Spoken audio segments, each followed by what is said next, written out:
Is it getting better? Or do you feel the same? Bom, eu costumo dizer que quando eu ouço uma pessoa observar o direito internacional, um estudioso de direito internacional, e afirmar que o direito internacional está fragmentado, que essa é a bola da vez do direito internacional, é uma frequente acusação de que o direito é fragmentado, e é mais ou menos isso que o professor Mark acabou de descrever, que existem ordens jurídicas, sistemas jurídicos com racionalidades específicas que se sobrepõem no direito, na ordem internacional. Então a gente tem o sistema do Mercosul, que está inserido no sistema da ALAD, que está inserido os dois no sistema da OMC, e a OMC ela cuida das questões econômicas, e você tem o sistema da ONU, que cuida de questões de núcleo duro mais político.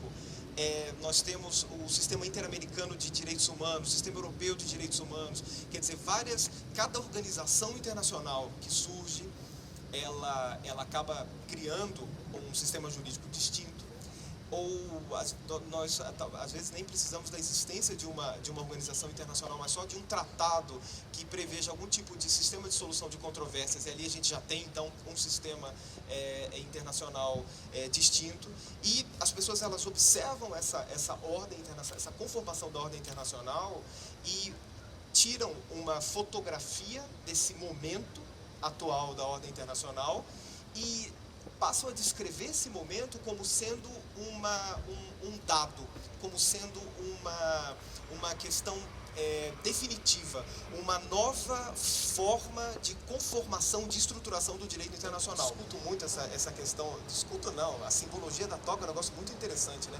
Porque quando você observa ali esses ministros do STF nesses últimos dias decidindo sobre o mensalão com aquela toga, a mensagem que nos é passada não é que fulano decidiu, é que aquela toga confere àquele ser humano um status quase como sobre-humano, e ele naquele momento ele não é o ministro fulano de tal, ele na verdade ele é um instrumento da revelação da verdade quase mística do direito, né?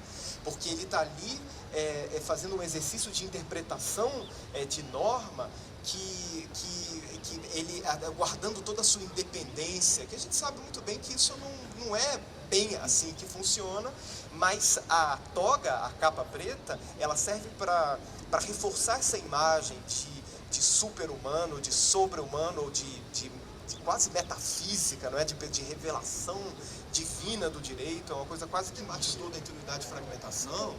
Não é um debate entre relações internacionais e direito. É um debate é um debate entre política e direito. Isso é uma coisa bastante clara. Eu acho que esse debate entre política e direito acaba sendo um debate também dentro das relações internacionais. E nós temos pelo menos é o que eu costumo repetir e falar sempre, que na década de 90, eu costumo sempre usar a questão da linguagem. Na década de 90 a gente usava os termos que a gente usava na década de 90, quando caiu ali o Muro de Berlim, né, o fim da história, e veio todo aquele trelelé que depois a gente viu que não era nada daquilo, e todo mundo, eu acho que ficou até meio desapontado ali no fim da década de 90, e talvez esse desapontamento tenha tido essas externalidades, né, dos últimos 10 anos. Mas a verdade é que se vocês observarem a linguagem, as palavras que a gente usava na década de 90, era muito interessante. Quais eram as palavras da ordem internacional? O que a gente ouvia sempre da ordem internacional? As palavras eram integração, cooperação, não é? Era cooperação, coordenação. A partir de 2001, ali não quero estabelecer o 11 de setembro não, como vamos marcar ali o 11 de setembro, não é isso não. Quais são as palavras que a gente usa aí na ordem internacional? Coalizão, intervenção. As palavras, a linguagem da ordem internacional mudou, e isso reflete uma mudança na lógica também. A lógica da década de 90 era uma lógica cooperativa. E nessa lógica cooperativa, que não é realista, ela é liberal, não é isso? Dentro das teorias de vocês, não é isso?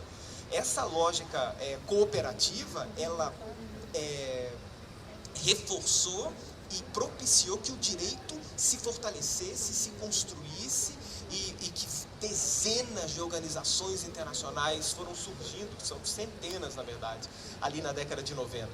E chegou ali mais ou menos no ano 2000, que quando passou por essa mudança da linguagem e que a ordem internacional passou a ser pautada por coalizão, intervenção.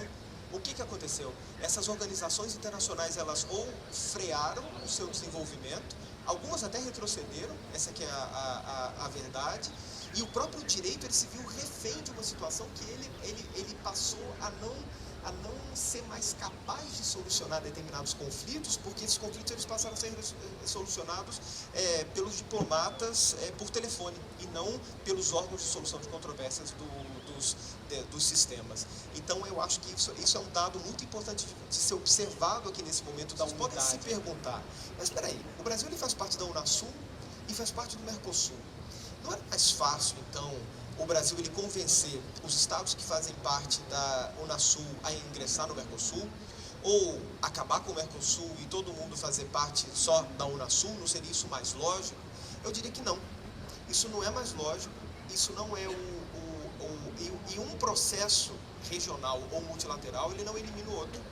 Porque a verdade é a seguinte, quando você cria uma organização, por exemplo, como a Unasul, a Unasul ela tem características eminentemente políticas. É uma organização que não busca nesse momento, nesse estágio atual, a sua finalidade é uma finalidade de trazer algum tipo de discurso político unificado entre os países da América Latina. E nos últimos acontecimentos aí que ocorreram nesses últimos meses em relação à crise do Paraguai, isso deu certo, isso fortaleceu muito a nossa América Latina. Na questão, por exemplo, das Ilhas Malvinas, e eu digo e repito, as Malvinas são argentinas mesmo, foram usurpadas nos últimos anos, de uns 3 ou 4 anos para cá, a partir do momento que nós tivemos governos mais à esquerda no Brasil, na Argentina, no Uruguai e no Paraguai, ou seja, nos 4 países do Mercosul, a gente vê uma intensificação desse Mercosul social. Então, o que há 10 anos o Mercosul ele era um Mercosul econômico, unicamente econômico, eu acho que nos últimos 5 anos a gente vê uma característica mais voltada para o social. Ou seja, quando nós observamos uma organização internacional, a gente busca a sua motriz, o seu norte, mas quando ela tem um aspecto integracionista, um viés de integração, como é o caso do Mercosul, ela acaba desenvolvendo ou repercutindo em outras esferas, em outras áreas, não é, da sociedade, integrando outros fatores que não apenas aquele fator econômico.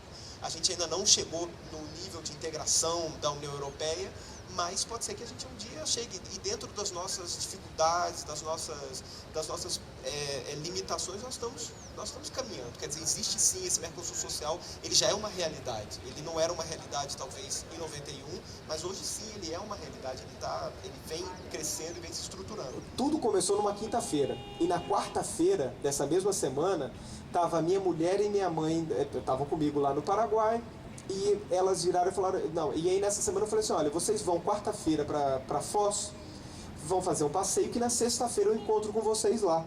Ou seja, elas saíram do Paraguai na véspera do início do juízo político. E aí, o pessoal da embaixada brincando comigo, Rafael, você sabia, por isso que você retirou a sua família do Paraguai, você tinha informações reservadas de tudo que ia acontecer, né? Eu falei, pois é, né? Ou então uma iluminação, né? Sei lá.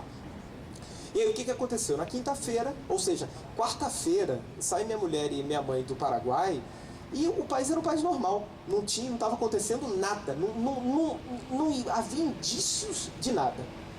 Quinta-feira eu acordo, vou pro tribunal, chego na recepção, tem a recepcionista que é uma paraguaia, ela estava com os olhos arregalados assim.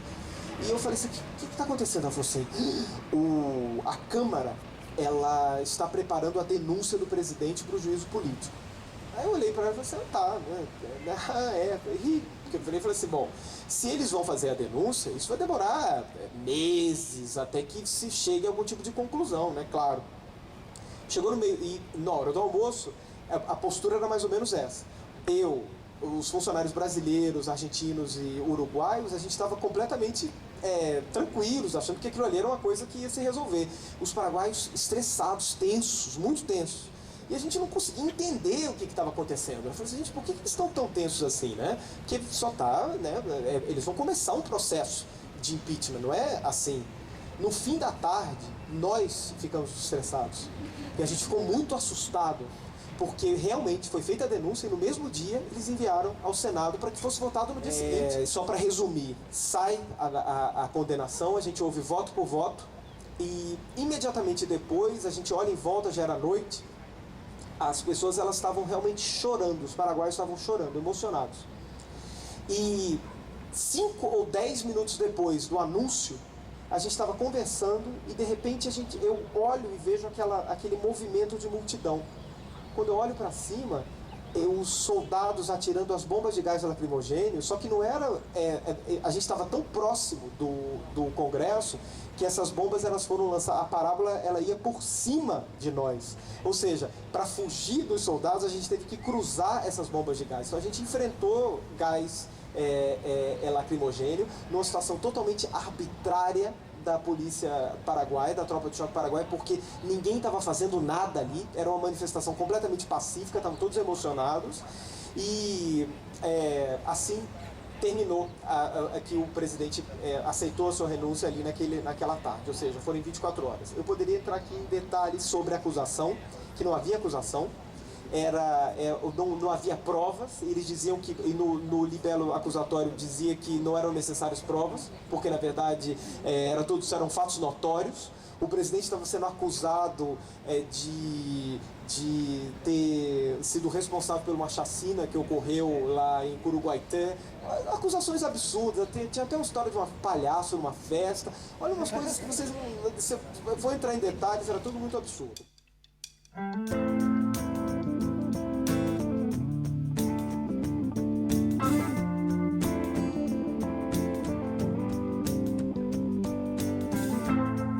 Is it getting better? Or do you feel the same? Will it make it easier on